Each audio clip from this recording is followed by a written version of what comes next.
أعوذ بالله من الشيطان الرجيم بسم الله الرحمن الرحيم وإن لوطا لمن المرسلين আর নিশ্চয়ই লূত ছিল রসুলদের অন্তর্ভুক্ত। এই যে নাজ্জাইনাহু আহলাহু আজমাইন, যখন আমরা তাকে ও তার পরিবারের সবাইকে উদ্ধার করেছিলাম,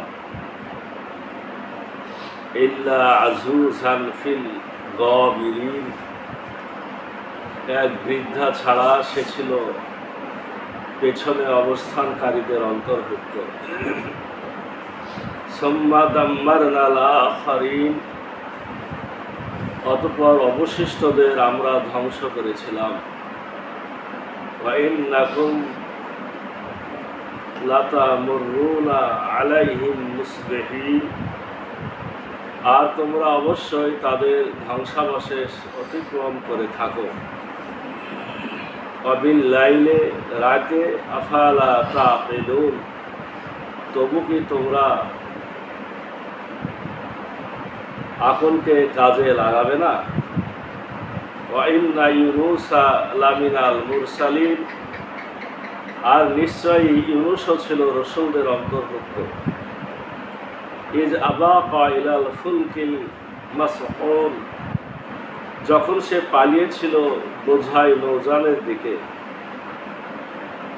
ফাসাহামা ফাকানা মিনাল মুদহাদিন, অতঃপর সে লটারিতে অংশ নিল ও পরাজিত হল। ফালতা কামাহুল হৌতু ওয়াহুয়া মুলিম, পরে এক বৃহদাকার মাছ তাকে গিলে ফেলল, তখন সে নিজেকে ধিক্কার দিতে লাগল। ফালাউলা আন্নাহু কানা মিনাল মুসাব্বিহিন, তখন সে যদি তাসবিহকারীদের অন্তর্ভুক্ত না হতো, লালা বিসা ফি বাতনিহি ইলা ইয়াউমি ইউবআসুন, তাহলে অবশ্যই তাকে পুনরুত্থান দিবস পর্যন্ত এর পেটে থাকতে হতো। ফানাবাজনাহু বিল আরাই ওয়া হুয়া সাকিম, অতঃপর তাকে আমরা নিক্ষেপ করলাম এক তৃণহীন প্রান্তরে, এবং সে ছিল রুগ্ন। ওয়া আমবাতনা আলাইহি শাজারাতাম মিন ইয়াকতিন, আর আমরা তার উপর লতাপাতা যুক্ত এক গাছ উদ্গত করলাম।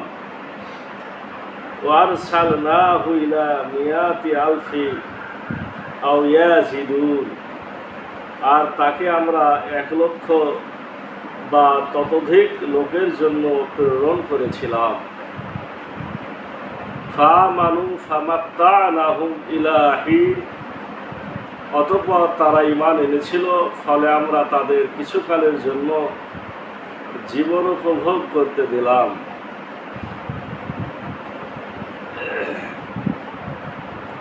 আমরা সূরা আস-সাফফাত, আজকে আমরা সূরা সাফফাতে 133 থেকে 148 এই কয়েকটি আয়াত, দুটা নবীর আলোচনা। প্রথমে হলো লূত আলাইহিস সালাম, এরপরে ইউনুস নবীর আলোচনা। লূত আলাইহিস সালামের কথা এখানে যেটা বলা হয়েছে খুব সংক্ষিপ্তভাবে, যে লূত একজন রসুল ছিলেন, আমরা তাকে তার পরিবারকে উদ্ধার করেছিলাম, তবে এক বৃদ্ধা ছাড়া সে ছিল পিছনে অবস্থানকারীদের অন্তর্ভুক্ত। তাহলে পরিবার বর্গকে উদ্ধার করা হলো, আর একজন বৃদ্ধা, মানে সেও পরিবারের মানুষ, তাকে উদ্ধার করা হলো না। লূত আলাইহিস সালাম ছিলেন ইব্রাহিম আলাইহিস সালামের বড় ভাইয়ের নাম ছিল হারান। এই হারানের ছেলে লূত। ইব্রাহিম নবী যখন আপনার নিজের দেশকে ছেড়ে যায়, আগুন থেকে উদ্ধার হওয়ার পরে উনি ভাবলেন যে দেশের লোক ঈমান আনবে না, তো তখন তিনি তার এলাকা ছেড়ে চলে এসেছিলেন। এই সময়ে তার এই ভাতিজা ইব্রাহিম নবীর সাথে এসেছিলেন। তো ইব্রাহিম নবী আপনার এই লূত আলাইহিস সালামকে একটা এলাকা জর্দানের আশপাশে, এই এলাকাটা ইসলামের দাওয়াতের কাজের জন্য তাকে সেখানে পাঠিয়েছিল। তো এখানকার লোকেরা খুবই জঘন্য এক পাপাচার করত। পুরুষ মহিলা যা করে পুরুষে কাজটা করত। তো তাদেরকে অনেক দিন ধরে দাওয়াত দেওয়া হয়েছে, তারা শোনে না। শুনে তো নেই, বরঞ্চ মানে তাকে বলেছে যে আমাদের বেশি ধর্মের কথা শোনায় না। নবীকে তারা এইভাবে তুচ্ছ তাচ্ছিল্য করেছে। পরে রব্বুল আলামিনের পক্ষ থেকে ফেরেশতাদের পাঠানো হয়েছিল জাতিকে ধ্বংস করার জন্য। তো এই ফেরেশতারা যখন আপনার লূত আলাইহিস সালামের বাড়িতে অবস্থান করছে, তো ফেরেশতারা আপনার দেখতে অতীব সুন্দর। তো এদের যেহেতু পুরুষের সাথে জঘন্য কাজের অভ্যাস, তো এই লূত আলাইহিস সালামের স্ত্রী এই বাজে লোকদের খবর দিচ্ছে যে আমাদের ঘরে সুন্দর সুন্দর যুবক এসেছে। তো রব্বুল আলামিন অথচ ফেরেশতাদের পাঠিয়েছেন তাদেরকে ধ্বংস করার জন্য। এই মহিলা যদি ইমানদার হইতো তাহলে তো ফেরেশতাকেও চিনত আর তাদের সাথে ভালো আচরণ করতো। যেহেতু খারাপ, ফেরেশতাকেও চিনতে পারল। রব্বুল আলামিনের নির্দেশে ফেরেশতারা লূত আলাইহিস সালামকে বললেন, তার ছিল দুজন মেয়ে। লূত আলাইহিস সালামকে বললেন যে আপনি দুজন মেয়েকে নিয়ে পূর্ব দিকে রওনা হন, পিছন দিকে তাকাবেন না। আল্লাহর আযাব গজব আসলে এত ভয়ঙ্কর, এটা এই আমাদের সাধারণ এ সমস্ত চোখে দেখাও সম্ভব না। কিভাবে তাদের ধ্বংস করা হয়, মানে জাহান্নাম তো গায়েবে আছে, জাহান্নামে গেলে জাহান্নাম দেখা যাবে, কিন্তু যখন যে গজবগুলো দুনিয়াতে আসে সে জাহান্নামেরই অংশ। এটা খুবই ভয়ঙ্কর। লূত আলাইহিস সালাম তার দুই মেয়েকে নিয়ে পূর্ব দিকে রওনা হলেন, চলতে থাকলেন, আর এদিকে এই জাতিকে ধ্বংস করে দেওয়া। বলা হয়েছে যে তাদেরকে উপর দিকে তুলে নিচের দিকে নিক্ষেপ করা হয়েছিল, এবং সে জায়গাতে আপনার সাগর বা হ্রদ তৈরি হয়েছে, গর্ত তৈরি হচ্ছে, যেটাকে জর্দান নদী বলে, আবার লূত সাগর বলেও পরিচিত। সেই গর্ত বা সাগরের পানিতে এখন পর্যন্ত মাছও বসবাস করতে পারে। এত বড় গজব তাদেরকে দেওয়া হয়েছে। আল্লাহ বলছেন, অতঃপর অবশিষ্টদের আমরা ধ্বংস করেছিলাম। লূত আলাইহিস সালাম চলে গেলেন, বাকি সবাই ধ্বংস হলো। আর তোমরা অবশ্যই তাদের ধ্বংসাবশেষ অতিক্রম করে থাকো। ওই যখন মক্কার লোকেরা সিরিয়াতে বাণিজ্যে যায়, তখন লূত সাগরের পাশ দিয়ে যেত। তো রব্বুল আলামিন তাদেরকে আল্লাহ রসুলের মাধ্যমে জানাচ্ছেন যে তোমরা তো সে সাগরটা চিনো, তোমরা তো দেখো, ইসলামকে না মানলে কিভাবে আমি ধ্বংস করি। তাফসীরে এসেছে যে এদেরকে উপর থেকে নিচে ফেলা হয়েছিল, সাথে সাথে আসমান থেকে পাথর বৃষ্টি হয়েছিল। প্রত্যেকটা পাথরে কাফেরের নাম লেখা ছিল। এক এক পাথর যাকে নির্দেশ তার মাথাতে পড়বে, তাকে ধ্বংস করা হয়। তো ওই একজন লোক মক্কাতে ছিল, মক্কাতে গেছিল কোনো কাজে। যেহেতু রব্বুল আলামিন মক্কাকে ধ্বংস করেন না, ওখানে গজব আসে না, তো পাথরটা হারাম শরীফের এরিয়ার বাইরে দাঁড়ায়ছিল যতক্ষণ না ওই লোক এলাকা থেকে বের হয়েছে। যেমন বের হয়েছে তাকেও ওই পাথরের মাথাতে পড়ে ধ্বংস করা হয়েছে। তো রব্বুল আলামিন বলছে যে নিদর্শনগুলো তো তোমরা দেখো, তোমরা জর্দান নদী, লূত সাগর তো তোমরা দেখো। তোমরা মক্কা থেকে যখন সিরিয়া যাও, মানে এখানে একটা তাফসীরে কথা এসেছে যে মানুষদের এক এক এলাকার এক এক সময় এক এক জায়গাতে রওনা হওয়ার অভ্যাস থাকে। তো যখন আপনার মক্কার লোকেরা রাত্রিবেলাতে রওনা হইতো এই সিরিয়ার উদ্দেশ্যে, ঠিক সকালবেলাতে তারা ওই সাগর অতিক্রম করে। আল্লাহ বলছেন তোমরা সেই ধ্বংসাবশেষ অতিক্রম করো সকালে আবার রাতে, বা বিল্লাইলে, সকাল এবং রাতেও তোমরা অতিক্রম করো। যখন আবার ফেরত আসে তখন রাতে, আর যখন যায় তখন রাতে রওনা হয়, সকালে পৌঁছায়। আর সকালে রওনা হলে আপনার রাতে পৌঁছায়। রব্বুল আলামিন বলছেন তবুও কি তোমাদের বোধ শক্তি কাজে লাগাবে না, আকলবান হবে না, কমন সেন্সকে কাজে লাগাবে না? এইভাবে রব্বুল আলামিন তাদেরকে হুঁশিয়ার করেছেন, সেই সাথে আমাদেরকেও, যারা আমরা ইসলামের বিধিবিধান মানছি না, অবজ্ঞা করছি, এরকম জঘন্য পাপ যারা করছে যুগ যুগ ধরে, তাদের জন্য একটা সতর্কবাণী যে তোমাদের একটু হুঁশ বুদ্ধি হওয়া দরকার, এরকম পাপ করলে আমি ধ্বংস করে দিই। এরপর রব্বুল আলামিন আরো একজন নবীর নাম এখানে বলছেন, আমি নিশ্চয় ইউনুস নবীকে পাঠিয়েছি। ইউনুসও ছিলেন রসূলদের অন্তর্ভুক্ত। যখন সে পালিয়েছিল বোঝাই নৌকার দিকে। আচ্ছা, ইউনুস নবী কেন পালাইল? মানে এটা তো হিজরত না, এটা পালানো। পালানো এক জিনিস, হিজরত আর এক জিনিস। হিজরত করেছেন আমাদের রসূল, আল্লাহ নির্দেশ দিয়েছেন, হিজরত করেছেন। ইব্রাহিম নবী নমরুদের এলাকা থেকে হিজরত করেছে। কিন্তু ইউনুস নবীর কথা কেন বলা হলো যে সে পালিয়ে গেল? বলা হচ্ছে যে যুগে যুগে যত জাতিকে রব্বুল আলামিন ধ্বংস করেছে, এই কোন জাতি ধ্বংস থেকে বাঁচতে পারেনি। কিন্তু একটাই জাতি, ইউনুস নবীর জাতি, মানে যখন দেখতে পাচ্ছে যে গজব চলে আসছে, সাথে সাথে সবাই আল্লাহকে সিজদা করে তওবা করেছে, বুঝে নিয়েছে যে আমরা ধ্বংস হইল। সকলে মিলে আল্লাহর কাছে এমন কান্নাকাটি করেছিল যে আল্লাহ গজবকে উঠাই নিয়েছে। এখন ইউনুস নবী কেন পালালো? ইউনুস নবী আল্লাহর কাছে দোয়া করেছে যে আল্লাহ, জাতি আমার কথা শুনছে না, এদেরকে ধ্বংস করে। রব্বুল আলামিন আযাবের ফেরেশতা পাঠায় দিয়েছে, এখন ধ্বংস হবে। তো ইউনুস নবী এলাকা ছেড়ে দিয়েছেন। তো এলাকা যখন ছেড়ে দিয়েছে, এখন ওরা সবাই তওবা করে মাপ পেয়ে গেছে, গজব আর আসেনি। ইউনুস নবী বা যে সকল নবী গজবের আগে তাদেরকে বলা হয় যে আপনারা চলে যান। ইউনুস নবী চলে এসেছে, আসার পরে দেখছে গজব তো আসলো না। এখন আমি যদি এলাকাতে যাই তাহলে তো আমাকে ওরা মিথ্যাবাদী বলবে, এতদিন তো এমনি মানতো না। আর আমি যেহেতু বলে এসেছি গজব আসবে, আর গজব আসলো না, কেন আসলো না উনি কিন্তু সেটা বুঝছে না, দূরে থেকে বুঝছে। গজব যেহেতু আসেনি, আমি এলাকাতে যাবো না, গেলে আমাকে সবাই মিথ্যাবাদী বলবে। এটা স্বাভাবিক। আপনি অনেক দিন ধরে মানুষের পিছনে কষ্ট করেছেন, মেহনত করেছেন, মানুষেরা কথা শোনেনি, এখন বলেছেন যে এখন তোমাদের উপর গজব আসবে, আমি চলে গেলাম। গজব আর আসলো না, তাহলে আর তাকে মানবে?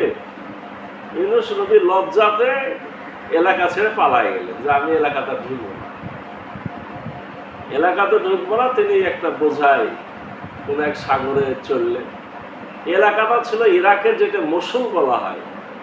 ও যে যখন ইরাক ইরানের যুদ্ধ, ইরাকের ওপর আক্রমণ হলো, আমেরিকা করলো, তাহলে মসুল শহরের নাম আমরা শুনেছি। এই মসুল শহরে বলা হচ্ছে ইউনুস নবী এসেছিলেন।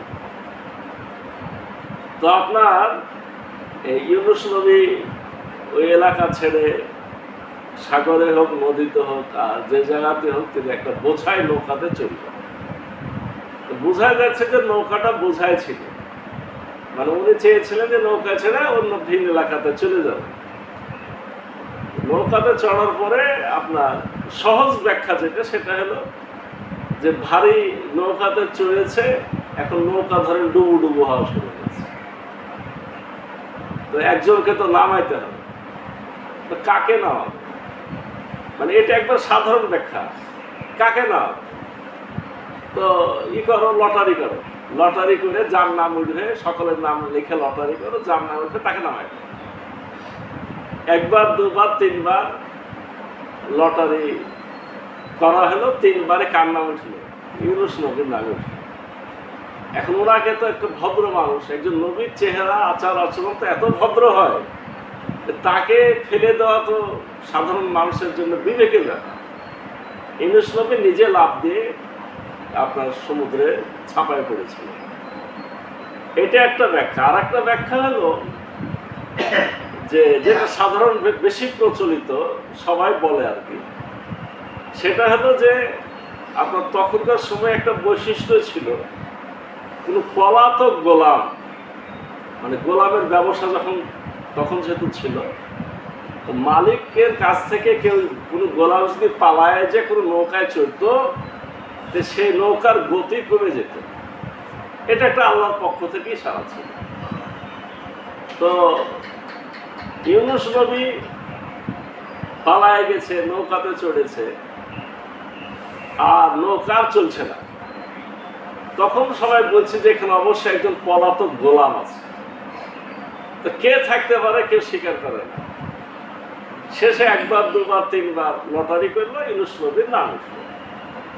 ইউনূস নবী বুঝলেন যে আমি তো পলাতক গোলাম, কেন আমি দুনিয়ার গোলাম না, কিন্তু আমি আল্লাহর গোলাম। কিন্তু আমি আল্লাহ যে এলাকাটা আমাকে দাওয়াতে কাজ করতে দিয়েছেন, ওই এলাকা ছেড়ে আমি পালায় এসেছি। তখন তিনি ঝাঁপায় পড়েছিলেন নদীতে বা সাগরে, সমুদ্রতে বা সাগরে। বিশাল, এখনকার সময় আমরা বুঝতেই পারছি কত রকমের বড় বড় মাছ আছে, হাঙ্গর আছে, তিমি আছে। কোনো বিশাল এক মাছে তাকে কি করেছিল, গিলে নিয়েছিল। রব্বুল আলামিন সে কথাটা বলছেন, অতঃপর সে লটারিতে অংশ নিল, পরাজিত হলো, পরে এক বৃহদাকার মাছ তাকে গিলে ফেললো। তখন সে নিজেকে ধিক্কার দিতে লাগলো, লাফও মারেছে, মাছ হা করেছিল, এখন মাছের পেটে ঢুকে গেছে। এখন ভিতরে ঢুকে বুঝেছে যে, সাথে সাথে ওই যতক্ষণ জ্ঞান ছিল সে তখন বুঝেছে যে আমি তো অন্যায় করেছি, নিজের কাছে ধিক্কার দিতে লাগলো। আল্লাহ বলছেন, ফালাউলা আন্নাহু কানা মিনাল মুসাব্বিহিন, তখন সে যদি তসবিহকারীদের অন্তর্ভুক্ত না হতো, লালা বিসা ফি বাতনিহি ইলা ইয়াউমি ইউবআসুন, তাহলে অবশ্যই তাকে পুনরুত্থান দিবস পর্যন্ত মাছের পেটে থেকে যেতে হতো। মানে মাছ যদি তাকে হজম করতো, তাহলে সে মাছের অংশে পরিণত হয়ে যেত। কিয়ামতের আগ পর্যন্ত সে আর এখান থেকে বের হতে পারতো না। কিন্তু সে নবী, সে রসুল, সাথে সাথে নিজেকে ধিক্কার দিল, আর সে দোয়া পড়া শুরু করেছিল। দোয়াটা এখানে লেখা নাই, আমরা জানি সে দোয়াটা ছিল লা ইলাহা ইল্লা আনতা সুবহানাকা ইন্নী কুনতু মিনাজ জালিমিন। এই দোয়া পড়ার কারণে রব্বুল আলামিন তাকে মাছের পেট থেকে উদ্ধার করলেন। কিভাবে উদ্ধার করলেন? আল্লাহ বলছেন, ফানা বাজনাহু বিল আরাই ওয়া হুয়া সাকিম, তাকে আমরা নিক্ষেপ করলাম এক তৃণহীন প্রান্তরে, এবং সে ছিল রুগ্ন। এমন এলাকাতে ফেললাম যেখানে কোনো গাছপালা নাই। সাগর, সমুদ্র, নদীর ধারে যদি পড়ে, ওখানে তো গাছপালা থাকে না, এটাই স্বাভাবিক। সাগর সমুদ্রের ধারে বালু থাকে, ফাঁকা মাঠ থাকে, মরুভূমি থাকে, চর থাকে। এরকম জায়গাতে তাকে নিক্ষেপ করলো, তখন সে রুগ্ন। দোয়া পড়ার কারণে আল্লাহ রাব্বুল আলামিন তাকে বের করেছিলেন। কতদিন ছিলেন মাছের পেটে? আমাদের দেশে ব্যাপক প্রচলিত কথা 40 দিন ছিলেন, কিন্তু তাফসীরে বিভিন্ন মত আছে। 3 দিন সর্বনিম্ন আছে, 3 দিন সর্বোচ্চ আছে 40 দিন, 3 আছে, 7 আছে, এরকম অনেক ভাগ আছে।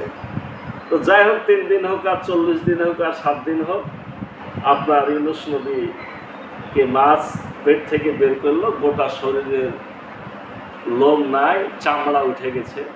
মানে একটা জিনিসের পেট থেকে বের হলে যা হয়, একেবারে অসুস্থ অবস্থা। এই অবস্থাতে তাকে মাছে বমি করলো আর কি, মুখ থেকে বের করে আপনার ফাঁকা জায়গাতে, সুস্থ জায়গাতে ফেলে দিল। আল্লাহ বলছেন, ওয়ামবাতনা আলাইহি শাজারা মিন ইয়াকতিন, আমরা তার উপর লতা পাতা যুক্ত এক গাছ উদ্গত করলাম। তাকে ছায়া দিলাম কি দিয়ে? লতা পাতা যুক্ত একটা গাছ। তাফসীরে কোন গাছের কথা এসে জানেন? এই লাউ গাছ। বলা হচ্ছে যে লাউ গাছ এমন একটা গাছ, এই লাউ গাছের জায়গাতে মাছি আসে না। যেহেতু ইউনূস নবীর শরীরে চামড়া টামড়া উঠে গেছে, এখন যদি মাছি এসে গায়ে বসে তো আরো ক্ষতি হবে। তো লাউ গাছের এই গুণ আছে, লাউ গাছ তাকে এমনভাবে ঘিরে ধরলো, জড়ায় নিল যে তাকে আর মাছিতে ডিস্টার্ব করল না। রব্বুল আলামিন তাকে ওই অবস্থাতে রেখে আল্লাহ রব্বুল আলামিন তাকে সুস্থ করে দিলেন। তিনি সেখানে এইভাবে সুস্থ হলেন। আল্লাহ তাকে সুস্থ করার পরে আল্লাহ বলছেন, ওয়ারসালনাহু ইলা মিয়াতি আলফি আও ইয়াজিদুন, আর আমরা তাকে 1 লক্ষ বা ততোধিক লোকের জন্য প্রেরণ করেছিলাম। ইউনূস নবী আপনার যাদের কাছে দাওয়াতি কাজের দায়িত্ব ছিল সেটা ছিল 1 লক্ষ বা তার উপরে। তাফসীরে এসেছে সংখ্যাটা ছিল 1,20,000, কেউ কেউ বলছেন 1,70,000 ছিল তার উম্মাত, তাদের জন্য তিনি রসুল হিসেবে এসেছিলেন। ফাআমানু ফামাত্তানাহুম ইলা হিন, অতঃপর তারা ঈমান এনেছিল, ফলে আমরা তাদের কিছুকালের জন্য জীবন উপভোগ করতে দিলাম। ঈমান আনার কারণে কিছুকালের জন্য জীবন দিলাম, তার মানে কি? তাদের মৃত্যু অনিবার্যই ছিল, ধ্বংস তাদের অনিবার্য ছিল, কিন্তু ঈমান আনার কারণে রব্বুল আলামিন তাদেরকে কি করলেন? কিছুকাল আবার আনন্দ উপভোগ, দুনিয়ার জীবন ভোগ করার তিনি আল্লাহ সুযোগ করে দিয়েছিলেন। তাহলে এখান থেকে প্রমাণ কি হয় বলো? এখান থেকেও প্রমাণ হয় যে আসলে আমরা যেভাবে যাই বলি না কেন, রব্বুল আলামিন যে ভাগ্যের পরিবর্তন করতে পারেন বা করেন, ভাগ্যটা হলো, কদরটা হলো একটা পদ্ধতি। আল্লাহ রাব্বুল আলামিন চাইলে সব কিছু পরিবর্তন করতে পারেন। তো তাদেরকে আল্লাহ তো বলছেন তাদেরকে কিছুকালের জন্য আবার সুযোগ দিলাম, তাহলে তাদের সময় শেষ হওয়ার পথে ছিল। আল্লাহ ঈমান আনার কারণে তাদের আবার দুনিয়া ভোগ করার সময়টা বেড়ে গেল। তাহলে কি মানুষের আয়ু বৃদ্ধি পেতে পারে না? আপনার চেষ্টা, আপনার শ্রম, আপনার সামর্থ্য আপনি যদি সঠিকভাবে কাজে লাগান আল্লাহর পদ্ধতি মোতাবেক, তাহলে আপনি জীবনের সম্পূর্ণটা ভোগ করতে পারবেন। আপনি যদি আল্লাহর দেওয়া নীতি, পদ্ধতি, নিয়মকানুন, চেষ্টা সঠিকভাবে কাজে না লাগান, আপনার যতটুকু ভোগ করার কথা ছিল ততটুকু ভোগ করতে পারবেন। মানে আমি আমার ভাগ্য মনে করেন যে এখান থেকে ওই ওয়াল পর্যন্ত, আমি এখান থেকে ওখানে যেতে পারবো, আমি চেষ্টা করলাম না, সাধনা করলাম না, আমি এখানে যেয়ে আমার মৃত্যু ঘটতে পারে। কিন্তু এটা সত্য যে ওই ওয়ালের বাইরে আবার আমি যেতে পারবো না, মানে যেহেতু ওইটা আমার নির্ধারিত। তাহলে যেটা ছিল কপালে, যেটা আমরা বলে থাকি, সেটাও ভোগ করতে পারবো না যদি না আমাদের চেষ্টা থাকে। আর চেষ্টার অভাবে, আল্লাহর নীতিতে চলার অভাবে আমরা যতটুকু আল্লাহর ভোগ করার কথা ততটুকু ভোগ আমরা করতে নাও পেতে পারি। এই বিষয়গুলো খুব গুরুত্বপূর্ণ আলোচনার বিষয়, এবং ছোটখাটো বিষয় নয়। আল্লাহ এখানে বলছেন যেহেতু তারা ঈমান এনেছিল, ফলে আমরা তাদের কিছুকালের জন্য জীবন উপভোগ করতে দিলাম। 1,20,000 মানুষের জীবন ভোগ করার সুযোগ দিয়ে দিয়েছিলাম। এই পর্যন্তই আপনার এই লূত আলাইহিস সালামের পরে এটা ইউনূস নবীর ঘটনা। আমরা 2টা নবীর আজকে ঘটনা শুনলাম, জানলাম। রব্বুল আলামিন এই সমস্ত বিষয়গুলো থেকে সঠিক উপদেশ গ্রহণ করে আমাদের নিজেদের জীবন জিন্দেগিকে আমলি পথে আল্লাহর জন্য উৎসর্গিত করার তৌফিক দান করুন। সকলে বলি আল্লাহ।